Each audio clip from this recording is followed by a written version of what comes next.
it's strange really, because it's a long time since I've been round here. I mean, obviously it looks like people are still sort of hanging around here, kind of thing. So up here, there was, yeah, I can still go through to it. It was like kind of off the beaten track, if you like, sort of thing, but it was sort of somewhere where, you know, if it was raining or anything, at least you were kind of dry, really. People are still doing the same thing that we were doing a few years ago, kind of thing. So it does feel it feels very strange. I was quite shocked really when I got up here. Quite emotional really. I don't know. It's a very strange experience, because I remember sort of being very, very heavily under the influence. I was using lots of amphetamine at the time, and I didn't really sleep properly anyway, but it was just having somewhere to sort of hang out and to use. I think for me it puts into perspective how you kind of lose that sense of reality almost.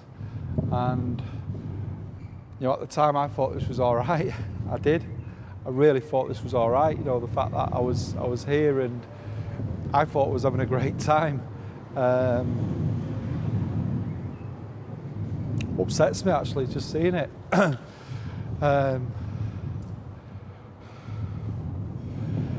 Are you okay? Yeah. I just I didn't know how I'd feel about coming back here today, to be honest with you. I often visit places like this. You know, I've got I feel a closeness towards people who are homeless in town, and I recognise that these are just people, human beings having a difficult time. You know, I don't have contemptuous feelings towards these locations. It's a part of my past. It's a part of my life.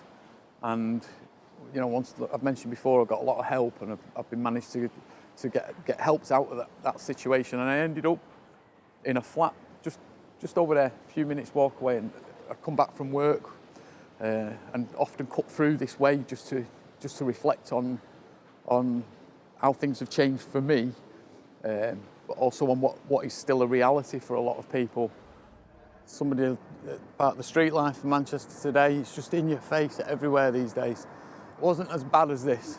It was bad, but something's getting catastrophically worse. Do you think that it is idealistic to think that you can eradicate homelessness and rough sleeping? Yes, it is, but let's be idealistic. What's wrong with that? You know, it should be the ambition for us all to see that we're all sharing in the wealth of this country. I think, you know, I didn't think I was worth it really, kind of thing, and you know that, and I suppose that, you know, the drugs and everything, I just lost that sense of identity, that who Andrew is, who I am as a person. You know, I wasn't being a father. You know, I'd lost my marriage. I'd lost pretty much everything, really. Of course, there's an element of personal motivation that's going to be required, and we can help people with the motivation by giving them visible evidence that recovery from that dark situation is possible, that a better life is possible, that it can be done. That's how we do it in addiction.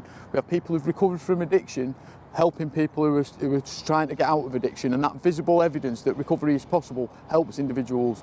A key thing with all relationships is that we engage face to face, and we engage on a level, that we treat people with the dignity that they have. I mean, for me as a person of faith, I have to see every other person as a child of God, as somebody of equal dignity and status as my own. Having that adult conversation, even talking about the weather or talking about what's going on in the city or whatever it may be, not talking about their homelessness directly, but just talking with somebody as another human being of equal dignity with oneself. And I think to do that is actually crucial, because that's how we begin to restore the dignity that people have lost, and it's also how we begin to understand how like us someone who's become homeless really is.